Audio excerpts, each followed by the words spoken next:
பயனில சொல்லாமை அதிகாரம் திருக்குறள். நயன் சாரா நன்மையின்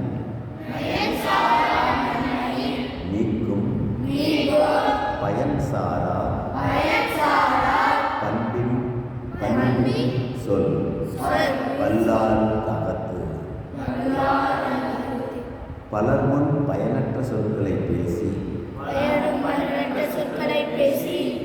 கேட்பவர்களுடைய இன்பத்தை கெடுக்கும் நபர்களுக்கு வரக்கூடிய நன்மைகள்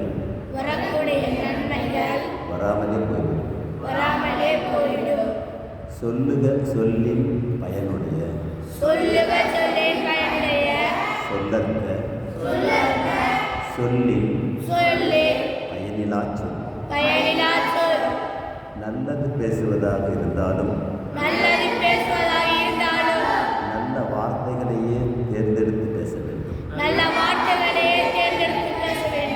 பயனில்லாத வார்த்தைகளை